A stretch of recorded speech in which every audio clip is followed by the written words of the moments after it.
that they were seen as almost objects that were reusable in a way.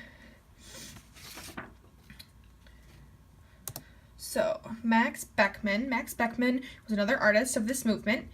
He claimed to have a great injury to his soul after being a medical officer during World War I. His experiences and his work drove his emotion and symbolism in his work. He used the interesting technique of layering his shapes and colors to create really unique final pieces. He also drew quite a bit and sketched quite a bit. This piece is called Here is Intellect. It was a piece drawn by him in 1921. It shows a gathering of people at a bar or nightclub who have had maybe too much to drink. He ironically named his piece Here is Intellect as one of the men points a finger at his own head where his brain should be. And this piece is making a mockery of society after the war ended. And many people believe, these upper class people and people with the power status just were not using their heads clearly and were not doing the best that they could be doing. So this really, points a finger at them, literally, and pokes fun at them. And a quote from Max Beckmann: "We must be a part of all the misery which is coming. We have to surrender our hearts and our nerves. It's the only course of action which might give purpose to our superfluous and selfish existence as artists, that we give people a picture of their fate."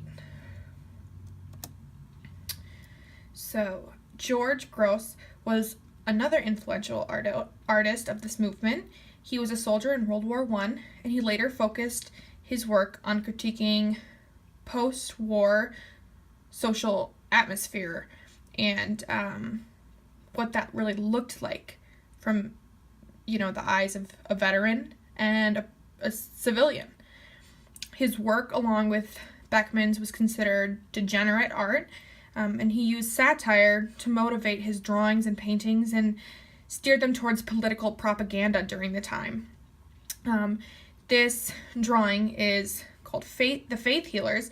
It was done in 1917 by him. And this was a drawing that portrays a doctor looking over a patient and examining him, and he's exclaiming KV, and that means he was fit for combat. The ironic part is that the doctor is examining a skeleton. Grosz is making fun at the fact that the government at the time was declaring basically any man fit to go back into combat, no matter their injury, because they were so desperate for soldiers at the time. And Grosz was actually recalled himself to go back into war after he had been discharged, but was eventually discharged again due to mental illness. So, some similarities between the two movements. They both took place relatively around the same time. Both really made a mockery of society and the remnants that the war left. These movements were brought up as a reaction to war and how society had changed from it. War brought hardship for many families. While men were fighting on the battlefield, women faced their own battles in financial struggle. At the time, women were used to taking care of the home and the family, not providing for the family. When the men went away, women were left to play both parts. Some women even turned to prostitution to provide for their families. Both Dadaism and German New Objectivity focused on the sex roles of society and sexual liberation during that time. It looked at how they were changing and adapting to a post-war society.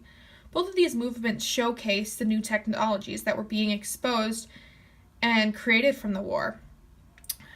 Both of these movements showcased the loss of humanity at the time and how war was really using humans as machines to fight their battles and be broken again and again just to be put back together with parts and prosthetics to return to war. And some differences between the two movements. German New Objectivity was used to portray and expose reality, whereas Dadaism was used to really question reality itself and get the audience to ask why to the artist, why. German New Objectivity still used the traditional ways of art and the technicality of previous art movements, whereas Dadaism developed its own methods, and such as ready-mades.